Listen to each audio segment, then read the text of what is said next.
All right, so my first question, the big question for you is, you do a whodunit movie where we find out the killer in the first act. She's incapable of lying, and she's working for the detective. Yes. What was the problem when you decided on that decision for the structure of the screenplay? Well, I mean, the whole thing with the structure of it was figuring out how do I avoid the thing where the problem with a lot of whodunits that Hitchcock actually pointed out was it can be a long build-up for one big surprise at the end. You know, it's just clue gathering, clue gathering, clue gathering. Oh, this person did it. And that's not the most interesting engine to drive a movie. It's not the strongest engine. So I did this structure to basically take away the onus of whodunit with the audience, to say, don't worry about whodunit. Here's a person you care about. They're in a really impossible spot. Let's all lean forward like in a Hitchcock movie and see, can they get out of this? And that carries us through. And then we kind of, turn it back into a whodunit at the end. Right. So for you, what's the balance when you have a lot of ensemble characters, which is great because you got to introduce all the other potential suspects. You also got to lay clues. What's the balance between telling the emotional story but also not giving away too much, the clue, plot versus character in that situation? Well, I think the emotional story has to carry it, and all the other stuff has to be subservient in a way too. If you don't, that was ultimately how I approached it. First and foremost, it had to be a satisfying movie. That means you got to care about the main character, especially about Marta. You got to be invested in her. You got to worry about her, and you got to be happy when she kind of wins at the end. For me, keeping my focus on the truly satisfying ending is not the, oh, that person did it. It's the conclusion at the end when she's up on the balcony and the family's down there. That's what I was like, that's what the movie's actually about. So everything that works about it has to line up with that. Well, to me, it sounds like it's actually a happy ending for the family because the only hope of them ever redeeming their souls would be Marta helping them. Which is kind of what Harlan had in mind when he was talking about, I hope I can fix some of this by doing that. So I hope so, yeah. Now, last question, though. Daniel Craig, obviously he was you can tell he was enjoying it. So what was about developing his character, and rumor has it you wanted to take his character further? Yeah, I mean, we had so much fun doing this, and for me, it's. I don't even think of it as a sequel. It'd be just like doing another Benoit Blanc mystery, the same way Agatha Christie did multiple Poirot mysteries. So, I mean, the thing is, I gotta write it. So, it's a little thing. But if I can write something that's worth a damn, and if Daniel's into it, then then I'd happily do it again. Yeah. Thank you so much for talking to us.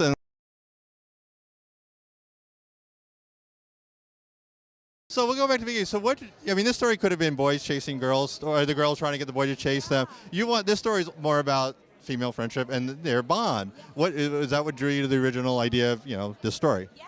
I had been a fan of the previous versions of the script, and I was so excited about the opportunity to tell a story about female best friends. But when I came onto the project and Olivia was there attached as the director, which was so exciting, we were so thrilled to be able to tell a story about two women where the love interests were kind of the C plot or the D plot. They weren't the focus of the story. And we were really excited to tell a story about judgment. I think high school movies in particular, it's really easy for the audience as well to put people in boxes. It's a lot like high school. There's the jock and the nerd and the cool kid, and we wanted to try and open the lid on that and crack that box open and show. There's been a lot of movies about a nerdy girl who is revealed to be cool. There haven't been a lot of movies about cool kids who are revealed to be as multidimensional as the nerdy kids, and so we wanted to turn that on its head as much as possible. Now, how do you go about working on the relation between Caitlin and Beanie, the great actress? How do you working with them, collaborating with them to kind of develop their voices? It was the most extraordinary experience. They are the smartest, the funniest, the kindest people, and so open and so giving. They lived together all through pre-production and production to try and speed up their bond, which, I think they would have been bonded after 30 seconds anyway, but it was so wonderful. And it was great. We got to rehearse with them a lot. We got to talk out their voices, not just the specifics of both their differences and the way that they ended up sounding like each other, the way anyone does with their best friend, but we were able to infuse a lot of their personalities into the script itself. We learned Caitlin played the auto harp and wrote that song for her to play on the hilltop. We were like, she's got to play an auto harp. Beanie's an enormous Harry Potter fan, which led to kind of a little Harry Potter subplot we wanted to add in with Nick. So it was really fun as we got to know them better to keep infusing Molly and Amy with the aspects of their personalities that delighted us the most. Now, as a writer, what does a stop a motion animation sequence do for you as a writer, freeing you up? It was so much fun. That was Olivia's idea. It was one of the first things she said to me when I came on. It was such a dream to get to figure out how to best do it in the movie, especially because we realized for these brilliant, young, ardent feminists, the true nightmare is not just to be stuck in the body of a 50s Barbie, but then to kind of like it, to not be as ardent about it as when you're in it as you were before. So the process was extraordinary too. I'd never worked in stop motion animation before. We worked with this amazing company called Shadow Machine in Portland, and it was a 6-month process from, I wrote a scene, and then we brought it up there and we realized the technical difficulties of certain elements of it. We were rewriting to the space that we had and the dolls that we had, and then continuing to rewrite the vocal records as well with Beanie and Caitlin as we were trying out new things. Occasionally it was Olivia and my voices in there because we couldn't get them in time, but it was to keep letting it evolve and then see the finished product was such a dream come true. I mean, so it must have been a joy just being able to be subversive in this movie. It flipped every audience expectation for this type of movie. And as Olivia said, leave it all out on the field. She was like, all our best ideas, like so many high school movies, in general comedies, I feel like can feel like they're stuck in that genre. And her head just exploded with all the dance fantasy, the pool sequence. It was so fun to have that creative freedom and that creative, I think, courage to try things that in this genre wouldn't usually be considered for the norm.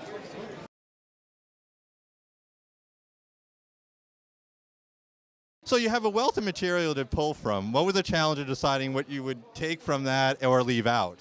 Well, yeah, it was very, very difficult because obviously we're dealing with source material that is canon, and it is, such a classic graphic novel that means so much to so many people. And so just figuring out how to, instead of just strictly adapting the book, actually sort of take elements of it and reinterpret the DNA and figure out, what it looks like in today's world.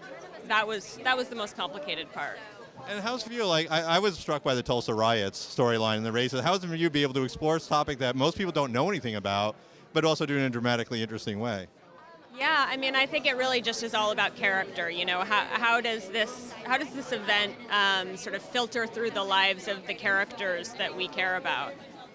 So rather than just sort of depicting it as a moment in history, it's really about, what is the generational legacy of this event?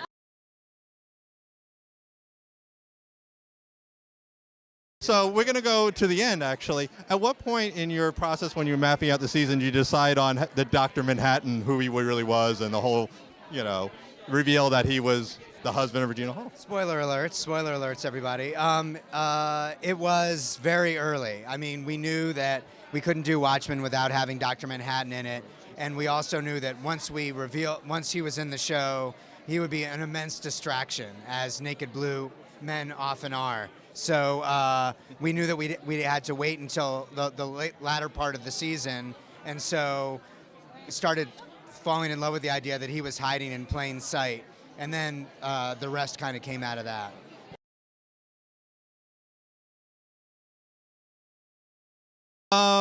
So when you're writing, do you approach your animal characters differently than your human characters, or do you kind of approach the exact same way for both? We usually write the script. If there's any characters we don't already know are animals, we write them not really knowing whether we're going to draw them as animals or people. If they are very sexy, we tend to make them animals. But otherwise, they could be either people or animals. But there's definitely, in our world, if you're a dog, you might be more prone to go attack the skunk person next door, a little friendlier. But essentially, they're like humans. How's it feel saying goodbye, though? It is very bittersweet. It's been just the ride of my life. It's been the writers have been like family to me, and Raphael, who came up with the show and runs the show, has just let us write all these just really strange episodes. I've written an episode without words. An episode that was someone slowly going insane. A series of drug blackouts was one episode. So we've been able to push the envelope of possibility. It's been really fun. Thank you so much, and good luck tonight.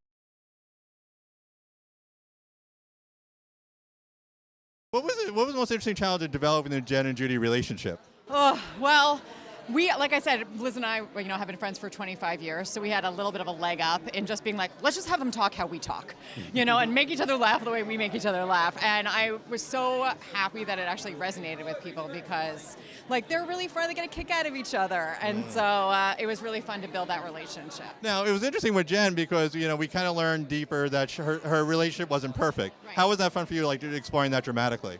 It was really cool the way that we got to kind of dole the story out over the season, where first Judy seems the one with all of the secrets, and it's like, wait. Maybe Jen also has a little bit of skeletons in her closet, too. So it was fantastic.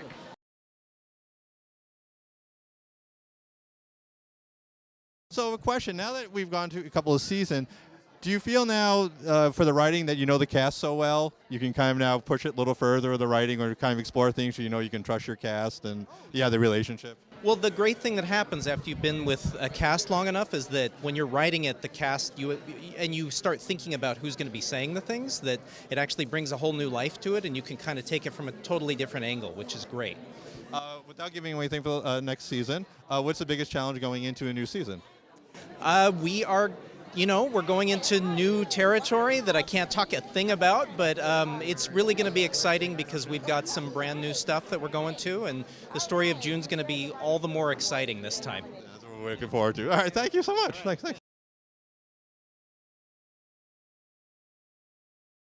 What is the biggest challenge in adapting kind of like a real life crime, but mixing narrative, with trying to be true too?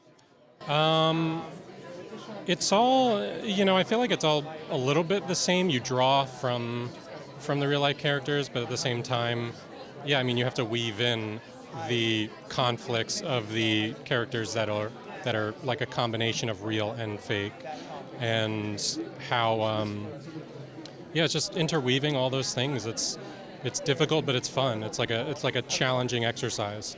What do you think Jonathan brought special to your scripted characters? He's amazing.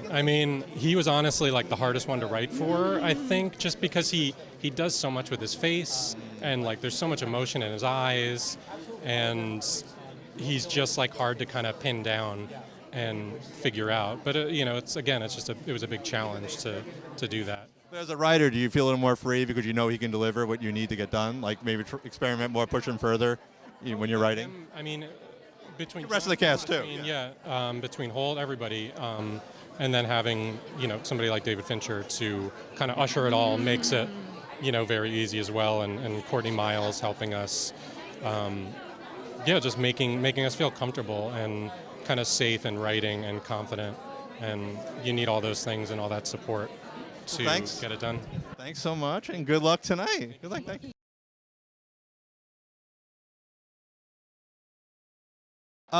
So what's the biggest challenge in trying to mixing real life, historical drama, but also tell your own narrative story at the same time? I think, the challenge in this case, I think, is paying deference and being respectful of what really happened, especially in the case of Japanese American internment, which is not some kind of lighthearted period of history. It's something that's very serious and that had a horrible impact on so many people. So taking that history and respectfully treating the history as the reality that it was, while at the same time fictionalizing elements and characters to create good drama, that's always the challenge with any kind of historical show. And in this case, we're dealing with something that has this heightened genre element, so it's all the more challenging. But also, it was an inspiration to have to be able to, go back and be given the resources to tell that moment in history and deal with it in a way that it hasn't really been dealt with on a big American network before. How does it feel having a resource like George, who actually knows the pain of what that was, as someone to talk to about and explore with? Well, that was incredible, and Alex Wu, our showrunner, worked very closely with George, who grew up in it. When I was first sort of conceiving the idea, part of the inspiration was that I had heard George speak about his experiences years ago, and I owned his book and delved back into it and read. He was only a very, very young child during that experience, but he obviously was deeply impacted by it and has really spent much of his life trying to make sure that it's been remembered properly.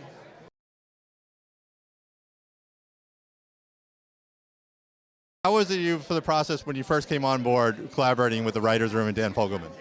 It was great. I mean, everybody that I work with are just such talented, gracious writers who took me under their wing. And so it was just all about me coming into the fold and learning how they do things and learning how, the process of how they work. And that was it. But yeah, it was such a great process because we have such great leadership. So. Now that you're going to season 5, you know the cast well, you work with them. How is it now writing for them now that you're more familiar with the cast and what they can do for you? Yeah, I mean, it's a lot more fun feeling a bit more confident in yourself and your abilities. But yeah, it's just exciting to think of more stories and more ways in which we'll see their journey go. So I'm excited to see it just like other people are excited to see it.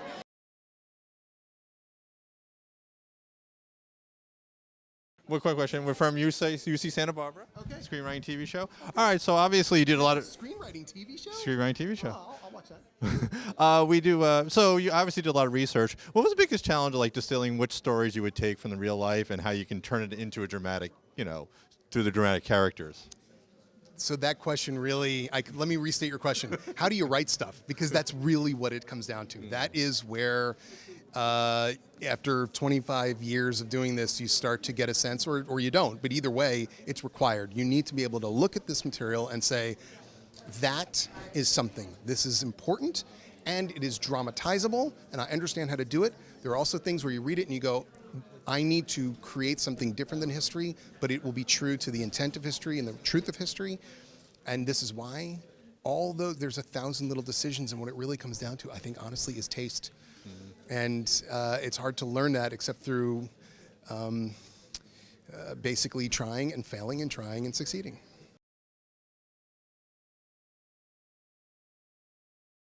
Obviously Bill Hader's world kind of collapses in the second season, confronts with Henry Winkler. When did you decide you were going to arc the season that way? We sort of go back and forth from, you sort of zoom out and you look at big picture, beginning to end. We kind of write all 8 episodes as one big episode. So you look at the whole thing and you kind of put a bunch of things in, what we call buckets, where there's, okay, this is an episode 1 bucket, 2, 3, 4, 5, 6, 7, 8. We do 8 each season. And then you go back to the beginning and you start writing kind of scene by scene. And then, the way I sort of think of it is like you put a bunch of landmarks out and then you can kind of see them and you try and go from this thing to that thing. And at a certain point you get to something and you realize, oh, there's a canyon here and we can't get from this to that. So we're going to have to go this way now. And eventually, hopefully, you can get back to some of it. So I assume your experience as an assassin has helped you serve you well as writing for the show about assassins. Not as well as you would think, because my assassin business, now that I'm on camera, is not. Yeah, it's a ruin. Thanks so much. Yeah, of course. Thank you. Of Thank course. you.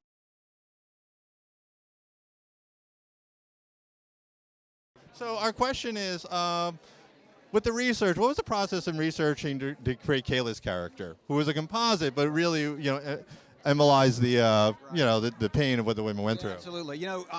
First and foremost, to find a character that we could tell that story with, where we weren't spotlighting a real person. Mm-hmm. There are 3 people that we had access to, whose stories we had access to, who had that kind of relationship with Ailes, so we wanted to sort of tell that story.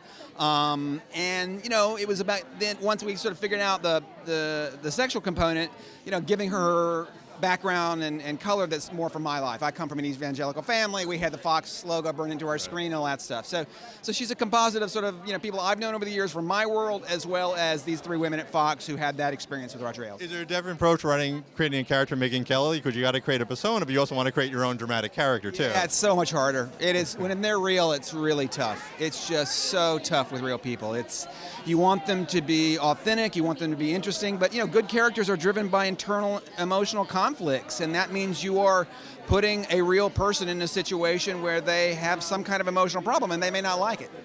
I think Megan was not 100% happy with what I did with her, but I think in the end she's acknowledged that, yeah, it was the right emotional conflict, Just our last question for screenwriting students. We had the scene with Kayla and Kate McKinnon on the phone. Yeah. Screenwriting rules, never talk on the phone, but it was one of the most dramatic, moving scenes. What were the challenges of writing that scene? Oh, wow. It's so interesting. That scene was all Kayla. Like, wrote Kayla first and got that emotional dynamic down first, and then because the Kate McKinnon's character is responding in so many ways, it's a lot easier. So it's not really a violation of that rule, simply because it's really the one character's scene, and the other character is sort of functioning as a Greek chorus. You're absolutely right, though. It's very hard to do when both characters have strong emotional beats. It doesn't work. But when one of them is sort of driving the emotional action and driving our emotional response to the scene, and the other is voicing what we're feeling, it can work. As a writer, your trick is cast Margot Robbie. Cast somebody so great who can pull off that stuff. Oh my, she's unbelievable. That's 2 takes. That is 2 takes. That entire sequence. And by the way, it could have been 1 take. The second take, I don't think we really used anything from. So it's, she doesn't miss. The woman does not miss. I'm down to do whatever Margot Robbie wants to do in life.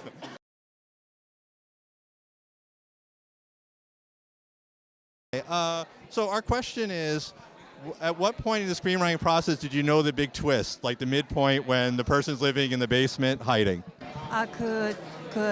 각본을 대본을 쓰는 중에서 언제 대반전 알게 됐나요?